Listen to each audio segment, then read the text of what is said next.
तो welcome all. बड़ा अच्छा लगा आप सबको यहाँ पे उपस्थित देखते हुए। और आपसे मतलब पता चलता है आपके अपडेट सारे के प्रैक्टिकल्स आपके धीरे धीरे से आगे बढ़ रहे हैं। नए नए आप आसन सीख रहे हैं, नई प्रक्रियाएं सीख रहे हैं। और जो उसमें हमने होल्डिंग का मेथड और कंसेप्ट समझा था उस पर भी आप धीरे धीरे से आगे बढ़ रहे हैं। आई होप कि आपको सबका प्रैक्टिस करते हुए एक रिलेवेंस ध्यान में आ रहा होगा। उसका जो इम्पैक्ट इफेक्ट जो है, मतलब अर्लियर जब हम ये प्रैक्टिसेस कर रहे थे without holding and now when we have started holding, तो वो एक डिफरेंस आप जरूर अनुभव कर ही रहे होंगे। एंड इसी तरह से भी जैसे कि हमारे साइली मैडम आपको बता रहे थे कि ये जर्नी तो अभी शुरू है, आगे तो बहुत कुछ धीरे धीरे से हम सीखने वाले हैं। तो वंस अगेन मैं आप सभी का स्वागत करता हूं आज की भी हमारे इस सेशन में, जो कि काफी इंटरेस्टिंग भी हो सकता है और एक कॉमन टॉपिक भी है। बहुत बार हम देखते हैं कि इस पे चर्चा होती है, दैट इज योगासन व व्यायाम, एक्सरसाइज एंड योगा। बहुत बार ऐसे होता है कि कंफ्यूजन होता है कि दोनों अलग है कि सेम है ना। कि जब हम बहुत बार ऐसे देखते हैं, किसी को भी आप कहोगे ना कि योगा के लिए जाना है, तो शायद आपने सुना होगा या आपको कोई कहेगा अरे नहीं मैं तो जिम जाता हूँ, है ना। या कोई आपको कहे अरे नहीं मैं जुम्बा जाता हूँ, मैं तो एरोबिक्स करता हूँ, और मैं तो स्विमिंग जाता हूँ, वॉकिंग करता हूँ, साइकिलिंग करता हूँ, जॉगिंग करता हूँ। तो जब मैं ये सुनता था तो मुझे लगा कि ये ऐसे क्यों बोल रहे हैं, मतलब मुझे समझ में नहीं आया कि मैं योगा बोल रहा हूं तो ये उसका बाद में ये क्यों बोल रहे हैं। तो फिर धीरे धीरे से मुझे रियलाइज होने लगा, इनको लग रहा है शायद ये ऑल्टरनेटिव है उसका। क्योंकि कंपैरिजन हम किसका करते हैं, ऑल्टरनेटिव का करते हैं ना, ये कि ये। और आपको मैं सच बताता हूँ, वहां से तो मेरी लगभग जर्नी शुरू हुई। मैंने कहा ये क्या हो रहा है। हम किसको ऑल्टरनेटिव समझना है किसको नहीं समझना है, और एग्जैक्टली हम एक्सरसाइज की जब बात करते हैं तो उसका क्या सिग्निफिकेंस है, उसके क्या एक्सपेक्टेड आउटकम्स क्या है, और योग की जब हम बात करते हैं, योग आसन की जब हम बात करते हैं, उसका आउटकम एंड सिग्निफिकेंस क्या है, राइट। आई होप कि थोड़ा बहुत आपको ये रिलेटेबल लग रहा होगा, बिकॉज आप ना सिर्फ योग प्रैक्टिस करने जा रहे हैं, आगे जाके सिखाने वाले भी है। तो जब आप प्रैक्टिस भी करते हैं, तो अगर आप खुद को पूछें कि आप रोज योग प्रैक्टिस कर रहे हैं, एक्सरसाइज कर रहे हैं, तो अभी कहने के लिए तो हम बोल देते हैं हम तो योग कर रहे हैं, लेकिन क्या फर्क है। क्योंकि अष्टांग योग को थोड़ा बहुत हमने जब समझने की शुरुआत की, तो उसका तीसरा टप्पा क्या है, थर्ड जो अंग है, आसन। और आगे जाके आप जब और हम पढ़ने वाले हैं, जब हठ योग पढ़ेंगे, हम हठ प्रदीपिका जब पढ़ेंगे, तब आप देखेंगे तो आसन उसका पहला अंग है, तो स्टार्टिंग है। अब क्या होता है, इन ग्रंथों में केवल आसन शब्द यूज किया गया है, योगासन नहीं कहा गया, राइट। तो ये जो आसन शब्द है, ये आस धातु से बना है पहले तो, जिसका अर्थ है होना, बराबर। तो आसन इज इक्वल टू व्हाट, होने, यानी कि होने की स्थिति। तो क्या होने की स्थिति, शरीर और मन की एक अवस्था। पहले तो यहां से हमें उसको समझना इंपॉर्टेंट है कि वो आसन शब्द है, योगासन कहीं नहीं मिलता। और अभी तो हम डायरेक्ट योगा बोलते थे, तो अभी योग तो बहुत बड़ा ग्रंथ है, हमने देखा वो तो 9 इंडियन फिलोसॉफी में से एक पूरा फिलोसॉफी है, बराबर। तो आसन के हमने ये भी देखा कि 3 टप्पे हैं। तो होने की स्थिति कौन से टप्पे में है, तो सेकंड स्टेप में है। पहला और दूसरा क्या है, वो पूरक है, राइट। तो अब क्या हो जाता है, यहां इंटरेस्टिंग कैच है, लोग पहले और तीसरे टप्पे को ही महत्व देते हैं। बहुत बार ये जो योगिक कंसेप्ट है, जो सेकंड जो स्टेप है, वो पता ही नहीं होता। तो इसलिए लोग यूट्यूब पे, गूगल पे, यहाँ वहां जब देखते तो ये बहुत सारे माइनर चीजें तो नहीं पता चलती, तो हम क्या देखते हैं, पैर ऊपर गए नीचे आ गए, हम खड़े हैं आगे झुके फिर सीधे हो गए, फिर पीछे झुके फिर आगे झुके, ट्विस्टिंग कर लिया। तो what we are seeing, movement only. और जहां सिर्फ मूवमेंट है, तो वो क्या है, फर्स्ट एंड सेकंड स्टेप है। और जो फर्स्ट एंड थर्ड और सेकंड स्टेप तो मिसिंग है। तो इसलिए आसनों की बहुत बार तुलना व्यायाम से हो जाती है।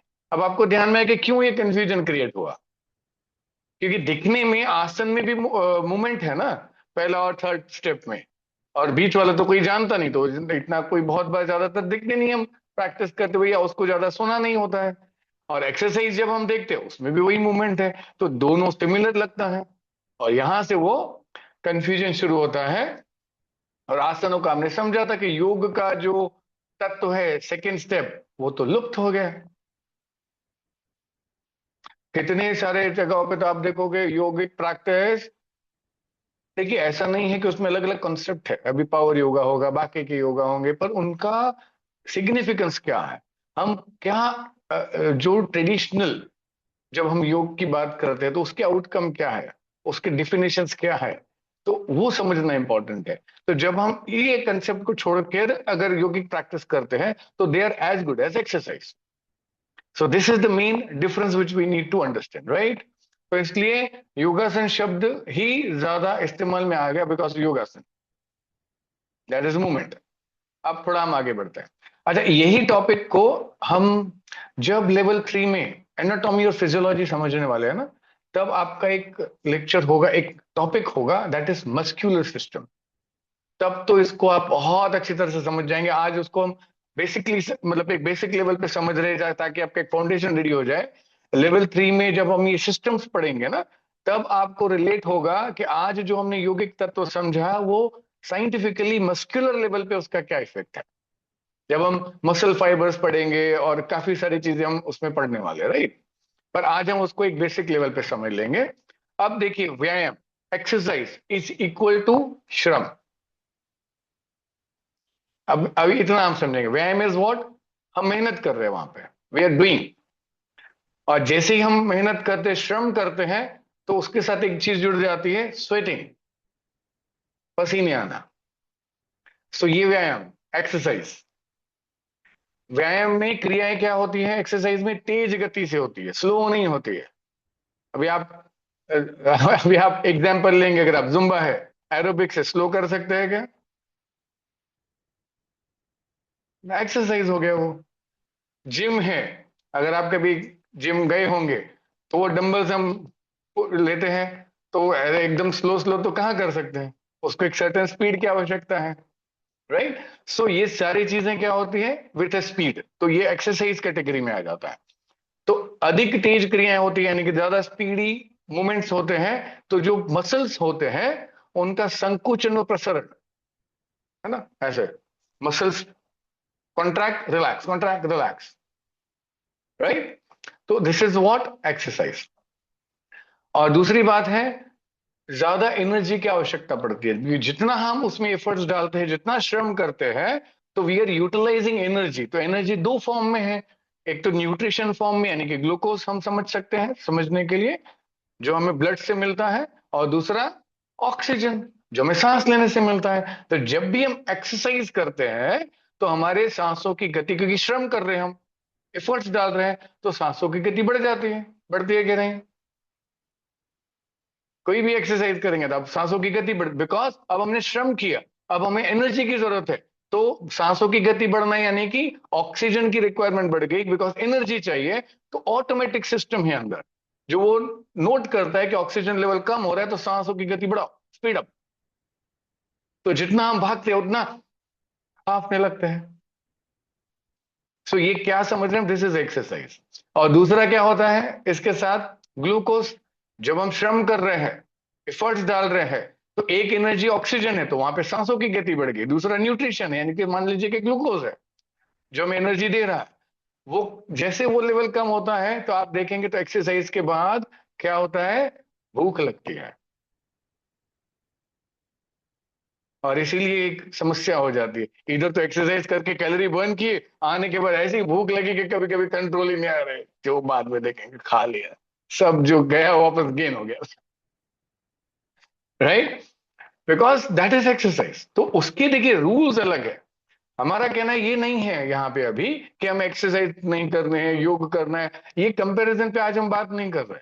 हम बात कर रहे हैं कि अगर आप फोर व्हीलर चला रहे हैं, तो उसका सिस्टम चलाने का क्या है। अगर आप कोई टू व्हीलर चला रहे हैं तो उसका सिस्टम क्या है, फिर आपकी मर्जी, आपको टू व्हीलर चलाना है तो टू व्हीलर के तरह चलाइए, फोर व्हीलर चलाना है तो फोर व्हीलर की तरह चलाइए। अब थोड़ा गड़बड़ क्या होता है, हम ले रहे two wheeler rules four wheeler के, चला रहे four wheeler rules two wheeler के, ऐसा कंफ्यूजन हो रहा है बहुत बार। तो इसके लिए वो क्लियरिटी इंपॉर्टेंट है, राइट। अब क्या हो गया, तो वो ये एनर्जीज की वजह से आपका सांसों की गति बढ़ गई, और एपेटाइट जो है यानी कि भूख बढ़ गया। तो इसी को हम कहते हैं कि ये सारी चीजें पूरा करने के लिए क्या हो जाता है, हार्ट रेट बढ़ता है, हृदय की गति बढ़ती है, बिकॉज पंप होगा तभी तो सब सर्कुलेशन होगा। सांसों की गति बढ़ गई यानी कि लंग्स को भी काम करना है। अच्छा, दूसरा क्या होता है, इमीडिएटली जब हमें फिजिकल हम मूवमेंट करते हैं ना, तो वो जो energy is in the form of glucose, तो उतनी देर के लिए हमारे ब्लड में शुगर लेवल हाई होता है, तो शुगर लेवल ऐड हो गया उसमें। और हम कंटिन्यू तेज गति से प्रैक्टिस कर रहे हैं तो वो फटाफट से ग्लूकोज ऑक्सीजन पहुंचाने के लिए ब्लड का सर्कुलेशन थोड़ी देर के लिए बढ़ जाता है, ताकि वो क्विकली पहुंचना चाहिए, राइट। सो अधिक मात्रा में पसीना निकलता है बिकॉज अब स्वेटिंग हो रहा है। सो कुल मिलाकर अगर हम देखेंगे तो अधिक श्रम, अधिक, और वो थकान, क्योंकि मैंने बहुत बार ऑब्जर्व किया है, पता नहीं बहुत सालों से मेरा बहुत इंटरेस्ट रहा है इस, पहले इसको फिटनेस कहते थे, फिर अभी मुझे तो पता चला कि फिटनेस नहीं है, ओवरऑल हेल्थ है। तो जब फिटनेस होता था तो इनफैक्ट ये सारा जिम एक्सरसाइजेस में मेरा बहुत इंटरेस्ट रहा है। अभी भी आप कभी आएंगे तो एक घर में रूम में सारा चीजें हैं, जहाँ पे कार्डियो के मशीन्स होंगे और सारी चीजें हैं। फिर वो मैं प्रैक्टिस करूँ ना करूँ या थोड़ी देर के लिए क्यों ना करूँ, बिकॉज अब उसका कंसेप्ट बदल गया। वो भी मैं आपसे बात करूंगा कि वो कब करना है, कितना करना है, क्या करना है। बस पहले तो ऐसे था कि कहीं हम गए तो भी वो डंबल डंबल सब साथ में गाड़ी में चलने चाहिए। तो ये सारी चीजें अनुभव से भी मैं आपसे कुछ शेयर कर रहा हूँ। तो क्या होता है, धीरे धीरे से अगर हम देखेंगे तो जैसे ही कोई जिम से आ गया, तो कभी कभी तो हम देखते कि भाई वो नीचे सीढ़ी उतरना भी कठिन होता है अगर वो ऊपर है जिम तो। और आने के बाद ऐसी थका देते कि अभी आज दिन भर दूसरा कुछ बोलो ही नहीं, बस हो गया, आज वो हो गया। तो ये सारी चीजें अगर हम उसको भी साइंटिफिकली समझ के करेंगे तो हम अच्छी तरह से कर सकते हैं, बट यहाँ क्या है ना, उसका पूरा नॉलेज है ना इसका पूरा नॉलेज, और पता नहीं हम क्या किए जा रहे हैं और क्या रिजल्ट मिल रहा है, राइट। अब अब क्या होता है, वो जो मूवमेंट्स है एक्सरसाइज वाले वो डेफिनेटली हमारे मसल्स को ग्रो करने के लिए हेल्प करते हैं। इसलिए आजकल वो प्रैक्टिसेस भी ज्यादातर की जाती हैं। अगर आप सचमुच में किसी को पूछेंगे कि भाई प्रैक्टिसेस करने का रीजन हेल्थ है, तो आजकल मोर इज पर्सनालिटी, भाई दिखने में अच्छा दिखना चाहिए। तो कंसेप्ट ही चेंज हो गया। पहले एक्सरसाइजेस किए जाते थे हेल्थ अच्छा रखने के लिए, अभी पर्सनालिटी के लिए एक्सरसाइजेस, तो कंसेप्ट ही बदल रहा है। तो ये चीजें हैं, पर मसल्स ग्रो होते हैं, दैट इज देयर। लेकिन अधिक अगर वो मसल्स ग्रो होने की जब हम बात करते हैं तो वहां पे भी इंपॉर्टेंट है कि अगर हम उसको ओवर प्रैक्टिस करते हैं तो वही मसल्स का वियर एंड टियर होने लगता है, और वही मसल्स को बाद में जाके प्रॉब्लम्स हो जाते हैं। और हम वो आप सब बहुत बार आपने देखा भी होगा, सुना भी होगा, वो सारी चीजें और यानी कि एक्सर्शन में चला जाता है, और वहां पे एक अलग गाइडेंस की इंपॉर्टेंट होती है। तो this is what we are discussing about exercise. तो हमेशा अगर वो एक्सरसाइज भी करना है तो हमें एक प्रॉपर उसकी लिमिट में एक दायरे में रखकर अगर हम करते हैं तो उसकी भी पूरे जो एक्सरसाइजेस से मिलने वाले फायदे वो मिल सकते हैं, राइट। यहां तक क्लियर है, सब हम समझ गए। और ज्यादा भूख लगेगी तो क्या होगा, ज्यादा खाना खाना पड़ेगा। अच्छा, ज्यादा खाना खा दिया तो क्या हो जाता है, पहले तो बेचारा डाइजेशन सिस्टम का काम बढ़ गया, बोले अरे क्या आप सुबह एक घंटा किया और ये इधर हमें काम पे दिन भर लगा दिया, अभी इतना सारा खाना, वेट गेन होता है, कैलोरीज गेन हो जाते हैं, वो सारी अलग चीजें हैं। तो हाँ, बट फिर से मैं रिपीट करूंगा, एक्सरसाइज जो है अगर उसको प्रॉपरली समझ कर आप करें तो उसकी पूरी बेनिफिट्स हम ठीक तरह से ले सकते हैं। पर हम ये देख रहे हैं कि वो भी बहुत बार ठीक से समझ के बिना ही प्रैक्टिसेस किए जा रहे हैं, राइट।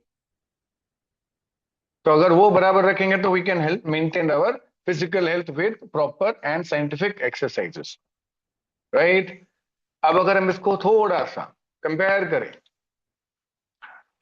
जिन्हें भी ऐसा लगता है कि योगा और एक्सरसाइज सेम है, अभी एक्सरसाइज समझ लिया हमने, फिजिकल फिटनेस के लिए अच्छे हैं, स्टेमिना के लिए अच्छे हैं, आपके स्ट्रेंथ के लिए अच्छे हैं, लेकिन ये जो मैंने आपको चेंजेस बताए वो हो रहे हैं। अगर हम उसको प्रॉपरली मेंटेन करेंगे तो ये जो एक्सेस अगर हम हटा देंगे, ओवर स्ट्रेन हटा देंगे, तो हमें क्या फायदा मिलेगा एक्सरसाइजेस से? स्टेमिना, स्ट्रेंथ एंड ओवरऑल जो एक फिटनेस जो फिजिकल है, that we can achieve. Clear? अब हम थोड़ा सा इसको कंपेयर करते हैं, तो अभी धीरे धीरे से हमें पता चलेगा कि जो दिखने में सेम है वो एक्चुअली कितनी अलग है। ओके, तो अब आप और ठीक से बात कर पाएंगे कि भाई जो दिख रहा है सेम लेकिन वो कितना अलग है। सबसे पहले तो गति, स्पीड। अब हम योगिक प्रैक्टिस करते हैं तो आपको स्पेशली इंस्ट्रक्शन क्या दिए गए हैं? धीरे धीरे। तो ये मेजर डिफरेंस हुआ। अब इसको आप कंपेयर करिए। अभी स्पीड कम हो गई तो क्या हो गया? सारी चीजें रिवर्स हो गई जो हमने पहले समझी थी। Requirement of oxygen, requirement of glucose, थकान। अब on the country now you are fresh. Blood का प्रेशर नहीं बढ़ा, हार्ट का काम नहीं बढ़ा, ब्लड का शुगर नहीं बढ़ा। राइट? ऑन द कंट्री, अगर मैं आपको कहूं, मैंने पहले भी आपको कहा था कि जब हम प्रॉपर होल्डिंग सीख जाते हैं तो you feel more calm down, and after the practice you feel more energetic. ज्यादा एनर्जी और उत्साह हमें लगता है। राइट? एनर्जी की अगर हम बात करेंगे तो भी वही है, क्योंकि हम उसको बहुत सिस्टमेटिकली अगर जब प्रैक्टिस करते हैं, साइंटिफिकली तो मैंने आपको कहा लेवल 3 में हम समझेंगे उसको जब हम मसल्स पढ़ेंगे। तो हमने देखा कि हमारा requirement of glucose, requirement of oxygen वो नहीं बढ़ता है। हार्ट एंड लंग्स के लिए भी हमने देखा कि वो नहीं होता है। पर ये पैरामीटर्स भी आप देख सकते हैं कि जब आप प्रैक्टिस करें और अगर वो चीजें आ रही हैं तो आपको भी पता चलना चाहिए कि ना हमने शिफ्ट कर दिया खुद को एक्सरसाइज पे। तो अभी एक्सरसाइज के फायदे मिलेंगे लेकिन योग के छूट जाएंगे। अगर जो फायदे हम योग के सुनते आ रहे हैं और योग के सुने हुए फायदे चाहिए, तो हमें प्रैक्टिस कैसे करना होगा? इस तरह से। क्लियर? वैसे ही सिमिलरली आहार का आप देखिए, अब एनर्जी रिक्वायरमेंट ही नहीं है तो जो आपका एपेटाइट है, भूख है, वो नॉर्मल है, वेट नॉर्मल है। तो इसीलिए कहते हैं कि yoga is the process of normalisation basically. आपका वजन कम है तो बढ़ता है, बढ़ा हुआ है तो कम होता है। वॉट एवर इम्बैलेंस है धीरे बैलेंस की तरफ जाता है। दूसरा हमने क्या देखा कि अगर हम वो एक्सरसाइजेस को बहुत अति उत्साहित होकर प्रैक्टिस करते हैं तो थकान होती है। थकान होती है तो दिन भर जो काम करने का एनर्जी है वो बहुत बार एक्सपीरियंस नहीं कर पाते। तो यहाँ पे आप तो फ्रेश हो गए तो आलस नहीं रहा। ऑन द कॉन्ट्री आप अभी दिन के कार्य करने के लिए अति उत्साह के साथ, एनर्जी के साथ रेडी है। अगर हम मसल्स के संबंध में देखेंगे तो उनको जो ओवर प्रेशर हो रहा था, अगर हम ओवर एक्सरसाइज कर रहे हैं तो वो नहीं होता है। और सबसे बड़ा इंपॉर्टेंट, जब आप देखिए कोई एक्सरसाइजेस की तरफ जाता है तो वो मसल्स जो है ना थोड़े रिजिड होने लगते हैं, और खास करके जिम की प्रैक्टिसेस में वो उनका जो बॉडी है वो इतना स्टिफ होता है कि वो चलते वक्त भी ऐसे पता चलता है कि जिम जा रहा है, ऐसे पता नहीं, जैसे रोबोटिक जैसे हो जाता है थोड़ा। बट आजकल वो एक फैशन भी है। सो बट वो बहुत स्टिफनेस लगता है।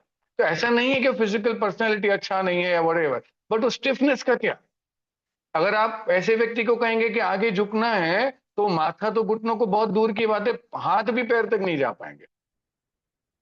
अब स्टिफनेस इज व्हाट? आपका सर्कुलेशन कम हो गया।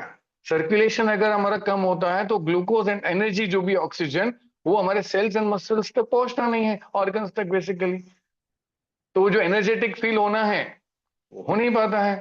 तो that is one more difference कि यहाँ यू गेट फ्लेक्सिबिलिटी। और इसलिए बहुत बार अगर आप देखेंगे जहां प्रॉपर साइंटिफिकली जिम के प्रैक्टिस भी होते हैं ना, तो उनको ये चीज पता होता है। दे सजेस्ट कि आपको बीच में ब्रेक लेना है, बीच में ये करना है ताकि आपका स्टिफनेस ना हो। बट अनफॉर्चुनेटली बहुत लोग हम में से जिम भी ऐसे ही करते हैं, हमें पता है, योगा भी ऐसे ही करते हैं, हमें पता है। तो उसमें ये जो छोटी छोटी बातें हैं वो छूट जाती है, और जो उसके आइडियल बेनिफिट्स हैं वहां तक हम पहुंच नहीं पाते। राइट? अच्छा, और एक अगर हम बात देखेंगे, एज फैक्टर। यहां अगर हम देखेंगे तो बच्चों से लेके ओल्ड एज तक योग प्रैक्टिस कर सकते हैं। इतना है कि डिफरेंट प्रैक्टिस होगा, डिफरेंट मेथड होगा, लेकिन they can practice. What about gym and other exercises अगर हम देखेंगे तो एक सर्टेन एज का लिमिटेशन है। So what is more applicable, that is what we are trying. अगर आप तंदुरुस्त हैं, बराबर, आपका एज है और आपको उसके एक्सरसाइजेस के फायदे चाहिए तो आप साइंटिफिकली करिए, लेकिन व्हाट आफ्टर दैट, एक एज फैक्टर के बाद अगर हमें हेल्दी रहना है तो हमें पता होना चाहिए कि फिर नेक्स्ट हमारे लिए क्या है।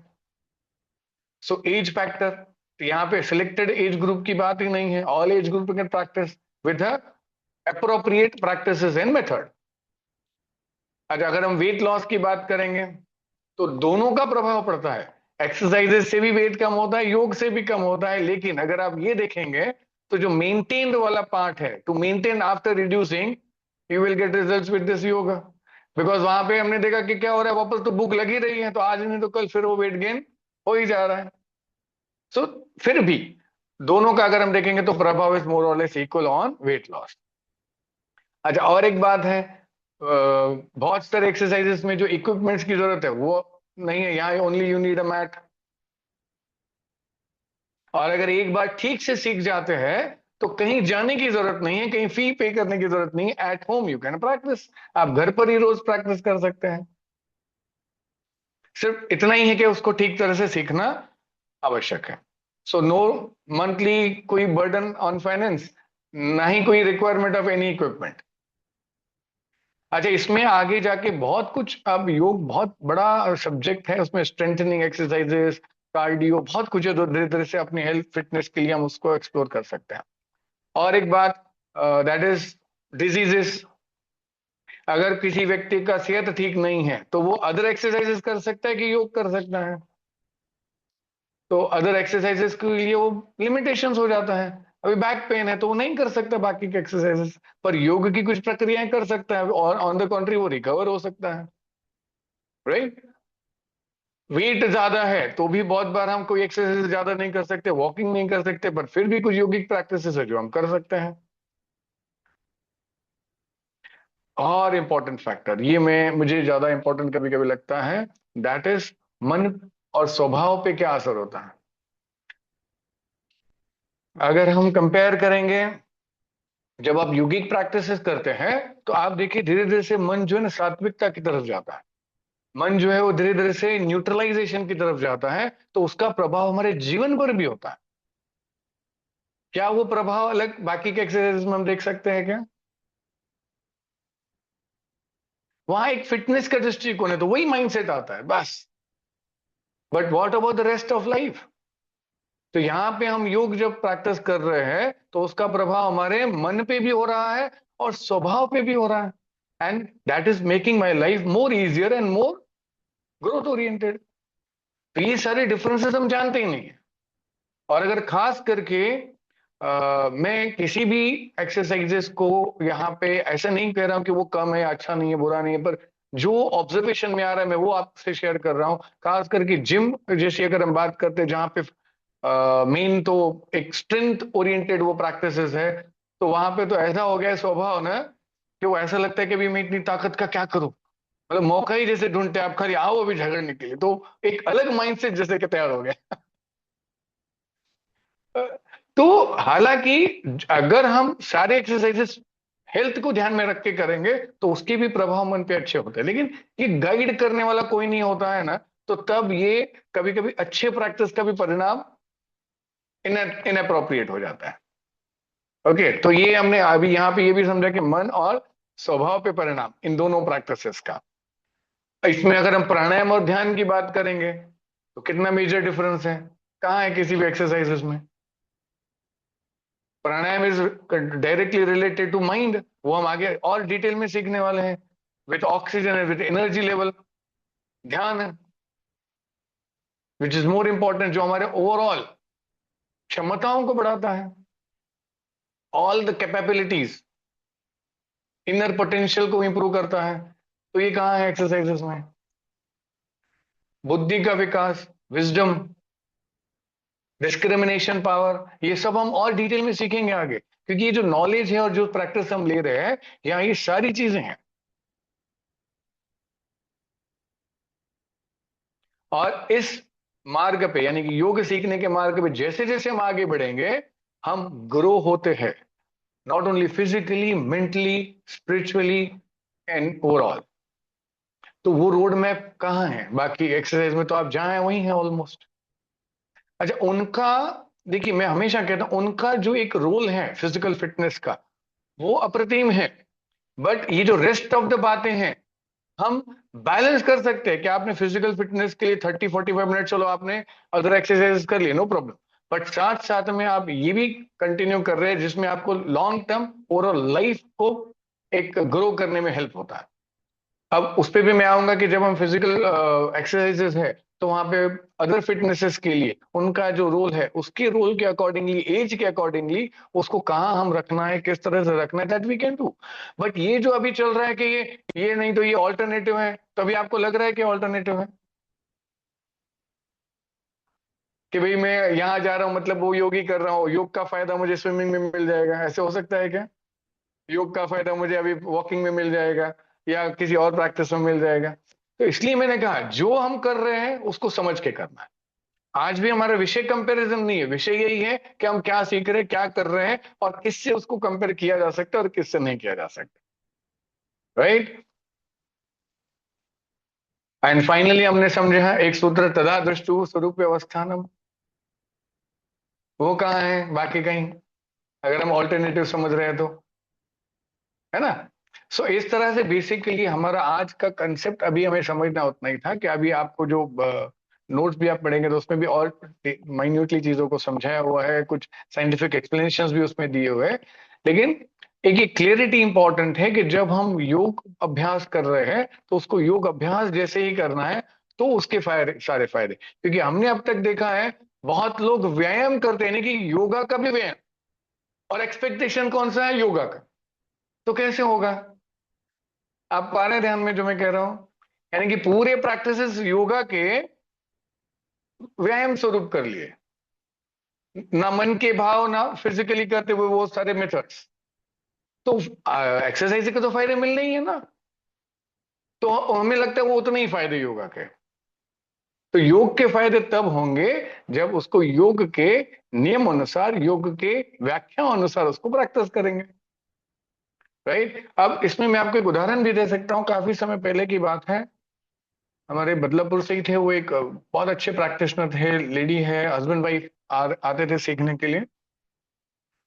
तो ऐसे था कि उनका काफी समय से बैक इश्यूज था, और प्रैक्टिस करते करते भी बहुत बार वो मतलब जा नहीं रहा था। मतलब वो ऐसे स्टेज पे आ गए थे कि इतना हमने सुना है योग का, और हम इतना अच्छे से करते हुए भी वो क्यों हम उससे बाहर नहीं आ पा रहे। तो तब हमारे लेक्चर्स और ये बहुत सारे प्रोग्राम्स हो रहे थे, तो वो मिलने के लिए आए। उन्होंने मुझे कहा ऐसे ऐसे, आपको क्या लगता है आपके एक्सपीरियंस और नॉलेज से? तो फिर मैंने उनको वही कहा कि मुझे लगता है कि आप, उनको मैंने कहा कि आप थोड़े से कुछ हमारे साथ जुड़िए और कुछ मैं आपको बताता हूँ उस तरह से प्रैक्टिस करिए, या कुछ हमारा कोर्स कर लिया। अभी बहुत समय पहले की बात है तो एग्जैक्टली याद नहीं है, लेकिन मैंने उनको बेसिकली कहा कि कुछ कंसेप्ट और मेथड एंड डेफिनेशंस मैटर करते हैं। फिर उन्होंने हमारे पास एक छोटा सा कोर्स था वो किया, उसके बाद उन्होंने डिप्लोमा भी किया। और उनका ही ये बोलना था कि 6 महीने में जो उनको फायदा हो, वो पहले के कुछ 2-3 साल में भी नहीं हुआ, in spite of practising yoga. तो this is not the appreciation of, मतलब मेरा अप्रिसिएशन के लिए मैंने ये नहीं कहा। मेरा बताने का उद्देश्य है कि वो मेथड्स, डेफिनेशंस एंड हमारा understanding towards that practice is important. ठीक है? Clear? Right. So any query, any question? अच्छा, कुछ क्लियरिटी हुआ? यानी अभी यस हर सर। किसी को, यस, क्या किरण बोलो। यस सर, एक्चुअली मुझे भी पहले ना ऐसा डाउट था कि हम योगा जब भी करते हैं तो उसके पहले मीन्स थोड़ी सी मीन्स लूजिंग प्रैक्टिस क्यों लेनी चाहिए? अगर योगा से ही हम्म हमें सब लूजिंग वगैरह सब हमारी फिटनेस हो रही है, तो फिर ये पहले ही एक्सरसाइज लेने का क्या मीनिंग है? हम्म। अभी जाके पता चल रहा है कि दोनों में थोड़ा सा डिफरेंस है। हाँ, यस यस। और फिर क्या डिफरेंस पता चला, तो जब भी हम जो प्रैक्टिस करेंगे उसको उसी के अनुसार करेंगे, ऐसे। Right, Vaidehi ji? Yes sir. Yes sir. Clear? Yes yes. कुछ मतलब क्या कहते हैं, इनहांस हो रही है अंडरस्टैंडिंग के नहीं? हाँ हाँ, yes yes. Yes. Radhika ji,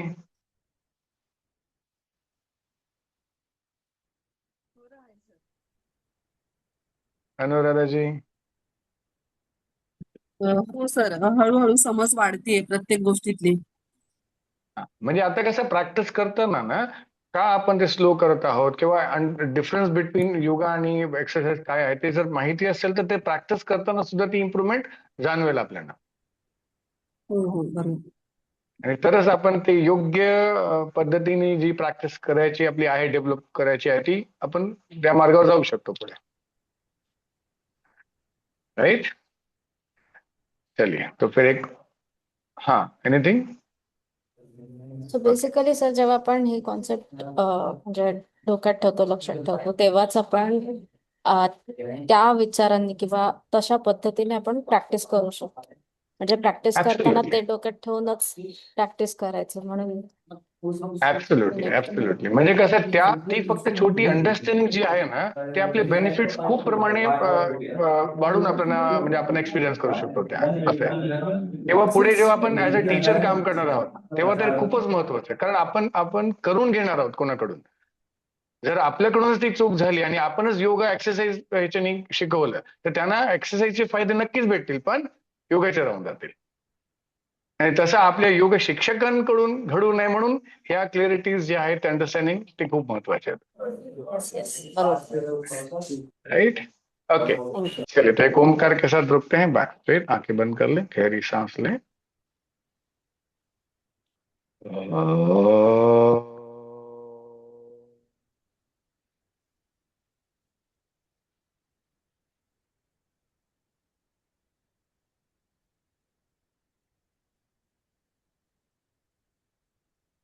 Om Shanti शांति शांति. धीरज आंखें खोल रहे हैं. चलिए, so keep practising, keep learning. मिलेंगे अगले सेशन में और ज्यादा इंपॉर्टेंट और इंटरेस्टिंग टॉपिक से आगे. तब तक के लिए all the best for your new